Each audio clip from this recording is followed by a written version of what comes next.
کبوتر بھی کیا یاد ہی کرے گا کہ اس نے گوری کو اپنی نوکرانی رکھا تھا۔ ہوا یوں کہ دور کسی جنگل میں کبوتر کو اپنے گھر کا کام کروانے کے لیے ایک نوکرانی کی ضرورت تھی۔ وہ سوچ رہا تھا کہ نوکرانی کہاں سے ڈھونڈے۔ پھر اسے ایک وچار آتا ہے۔ وہ کچھ پمفلٹ چھپوا کر پورے جنگل میں گرا دیتا ہے۔ اب تو ضرور مجھے کوئی نہ کوئی کام والی مل ہی جائے گی۔ ایسے کبوتر سکھ کا سانس لیتا ہے۔ وہ اپنے وچار پر بہت خوش تھا۔ ارے یہ کیا ہے؟ میں اٹھا کر پڑھتی ہوں اسے۔ مجھے ایک کام والی نوکرانی کی ضرورت ہے۔ میں کبوتر اسی پہاڑوں والے جنگل میں رہتا ہوں۔ اگر کسی نے کام کرنا ہو تو مجھ سے رابطہ کرے، اچھی تنخواہ ملے گی۔ میں بھی تو کسی کام کی ہی کھوج میں ہوں، کیوں نہ کبوتر کے پاس ہی کام کر لوں۔ ایسا سوچتے ہوئے گوری کوی کبوتر کی طرف جاتی ہے۔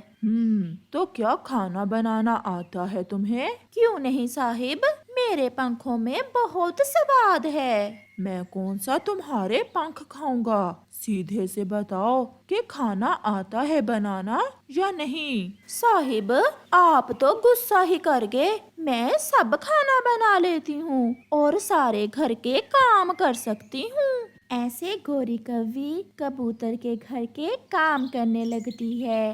کچھ دن بعد، کام والی ماسی کہاں ہو؟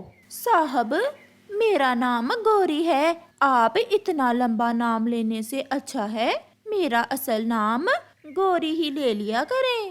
اچھا، ایک تو تم بولتی بہت ہو، رسوئی میں دالیں نہیں ہیں؟ صاحب راشن اور دالیں تو ختم ہو گئیں، میں آپ کو بتانے ہی والی تھی۔ میری جاننے والی ایک چیل ہے، اس کی نوکرانی 1 کلو دال سے پورا مہینہ چلا لیتی ہے اور تم نے 2 دن میں ہی ساری دالیں ختم کر دیں۔ صاحب میں نے کون سا خود کھا لی ہے، آپ کو ہی پکا کر کھلاتی ہوں۔ خیر آگے سے کچھ ایسا کروں گی کہ دالیں زیادہ دیر چلیں۔ دوسرے روز کبوتر تھکا ہوا شام کو گھر آتا ہے۔ صاحب آپ کے لیے پانی لاؤں؟ نہیں، مجھے بھوک لگی ہوئی ہے، کھانا دو۔ میں ابھی کھانا لائی صاحب۔ پھر گوری رسوئی سے روٹی لے کر آتی ہے۔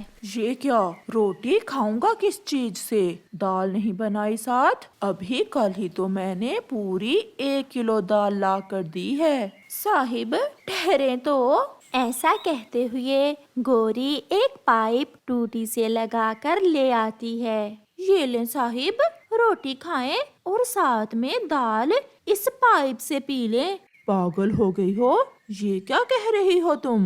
صاحب میں بھی چیل کی نوکرانی کی طرح سیانی ہو گئی ہوں۔ میں نے تھوڑی سی دال پکا کر پانی والی ٹینکی میں ڈال دی ہے، اب پورا مہینہ ہی ختم نہیں ہوگی دال۔ یہ سن کر کبوتر اپنا سر پکڑ کر بیٹھ جاتا ہے۔ تم کوئی بڑی پاگل ہو۔ صاحب میں نے بھلا ہی کیا تھا آپ کا، سواد اچھا ہے، آپ پائپ کو چونچ تو لگائیں، میں ٹوٹی کھولتی ہوں۔ اس چیل کی نوکرانی سے تمہارا کیا مقابلہ؟ چیل اسے ایک کام کرنے بھیجتی ہے تو وہ سارے کام ایک ساتھ ہی کر کے واپس لوٹتی ہے۔ وہ کیسے صاحب؟ ابھی کل ہی چیل نے اپنی نوکرانی کو بلب لینے بھیجا تو اس کی نوکرانی واپس آتے ہوئے لالٹین اور مٹی کا تیل بھی لے آئی، ساتھ میں ایک موم بتی بھی تھی۔ صاحب وہ کیوں؟ مجھے پتا تھا تم پوچھو گی، اس لیے کہ اگر بجلی چلی بھی جائے تو لالٹین سے روشنی ہو یا پھر موم بتی جلا لی جائے۔ میں بھی کچھ ایسا ہی کرنے کی کوشش کروں گی صاحب۔ کچھ دن گزر جاتے ہیں۔ ایک دن کبوتر کو بخار ہو جاتا ہے اور کبوتر اپنی نوکرانی گوری کوی سے کہتا ہے، گوری جاؤ اور بلبل ڈاکٹر کو لے کر آؤ، مجھے سخت بخار ہے۔ میں ابھی گئی صاحب۔ ایسا کہتے ہوئے گوری کوی ڈاکٹر کو لینے چلی جاتی ہے۔ بلبل ڈاکٹر جلدی چلیں، میرے مالک کبوتر کو تیز بخار ہے، میں ابھی آتی ہوں۔ باقی سارے کام بھی ابھی کر لیتی ہوں، ایسا نہ ہو کہ صاحب پھر سے چیل کی نوکرانی کا طعنہ دیں۔ پھر گوری کچھ چیزیں لیتی ہے اور بلبل کو ساتھ لے کر کبوتر کی طرف جاتی ہے۔ گوری، تم نے بہت دیر کر دی آنے میں۔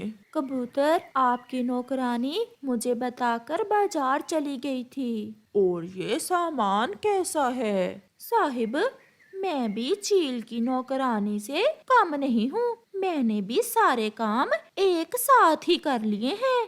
یہ رہی لکڑیاں اور یہ ماچس آگ جلانے کے لیے۔ دیکھ لیں، اگر ڈاکٹر سے آپ کو آرام نہ آیا اور آپ مر گئے تو آپ کا انتم سنسکار کرنے کے لیے میں سب چیزیں لے آئی ہوں۔ میں نے بڑی غلطی کی جو تمہیں کام پر رکھا ہے۔ صاحب، اس دن آپ نے ہی تو کہا تھا کہ چیل کی نوکرانی بلب لینے گئی تو ساتھ میں لالٹین بھی لے آئی۔ آپ کے مرنے کے بعد بھی تو یہ سب لینے مجھے ہی جانا تھا۔ یہ سن کر کبوتر غصے سے لال پیلا ہو رہا تھا، مگر گوری کوی حیران تھی کہ مالک خوش کیوں نہیں ہوا۔ سب سے الگ تھلگ جنگل کے راستے کے بیچ تھا وہ سنگترے کا پیڑ جو اب جوان ہو گیا تھا۔ گھمنڈو تو وہ پہلے ہی بہت تھا، مگر اب جب سے سفید رنگ کی مہکتی ہوئی کلیاں اس پیڑ پر کھلی تھیں تب سے تو وہ اور ہی ہواؤں میں تھا۔ وہ تو کسی سے سیدھے منہ بات ہی نہ کرتا تھا۔ جب ایک مدھو مکھی اڑتی ہوئی آ کر اس سنگترے کے پیڑ پر بیٹھ کر اس کی سفید کلی کا رس پینے لگتی ہے تو وہ زور کے جھٹکے کے ساتھ بولتا ہے، رکو رکو گندی مدھو مکھی، تمہارے ڈنگ میں زہر ہے، مجھے زہریلا نہ کر دینا۔ میرے پھل بہت میٹھے ہوں گے، پہلی بار مجھ پر پھل لگنے والے ہیں، میں نہیں چاہتا کہ تمہاری وجہ سے میرے پھل کڑوے ہو جائیں۔ پیڑ تازہ اور کھلتے پھولوں کا رس پینا ہی ہمارا کام ہے، ہم تو کڑوے پھولوں کے رس کو بھی میٹھے شہد میں بدل دیتی ہیں، بھلا میں کیسے آپ کے پھل کو کڑوا کروں گی؟ زیادہ بولنا عادت نہیں ہے میری، تم یہاں سے جا سکتی ہو، کسی کڑوے پیڑ پر جاؤ اور اسی کے رس کو شہد میں بدلو۔ میرے پھل تو پہلے ہی شہد کی طرح میٹھے ہیں۔ اتنا گھمنڈ اچھا نہیں، اور دوسروں سے نفرت کرو گے تو جی نہیں پاؤ گے اکیلے۔ کیا ٹھیک کیا غلط، اب ایک چھوٹی مدھو مکھی مجھے سمجھائے گی، جاتی ہو یا ایک لگاؤں؟ بہت نراش ہو کر وہ چھوٹی مدھو مکھی وہاں سے چلی جاتی ہے۔ رات کو ہوا کے ساتھ اس پیڑ کے پھولوں کی مہک پورے جنگل میں پھیل رہی تھی، جسے وہ گھمنڈی پیڑ اچھے سے سمجھ رہا تھا۔ صبح ہوتے ہی سنگیت گاتے ہوئے پکشی اس بڑے سنگترے کے پیڑ کی طرف آکرشت ہوتے ہوئے آتے ہیں۔ چڑیا وہاں آ کر گنگناتی ہے، طوطا بھی میٹھے میٹھے سنگیت گاتا ہے۔ بلبل تو اس پیڑ کی کچھ زیادہ ہی دیوانی تھی، وہ تو سارا دن وہیں بیٹھی رہتی تھی۔ دن گزرتے گئے، کبھی دھوپ کبھی چھاؤں، موسم بھی بدل گیا، ٹھنڈ بڑھ گئی اور اس سنگترے کے پھول پھل میں بدل جاتے ہیں جو اب پک چکے تھے۔ پورے جنگل میں وہ سنگترے کا پیڑ سب سے سندر دکھ رہا تھا، اس کے پھل ایسے دکھ رہے تھے جیسے کسی دلہن نے گہنے پہن رکھے ہوں۔ اب مجھے بری نظروں سے بچ کر رہنا ہوگا، بہت ساودھان رہنا ہوگا، مجھے کسی کو اپنا پھل نہیں کھانے دوں گا، میں کیوں اپنی سندرتا ہمیشہ کے لیے نہ رکھوں۔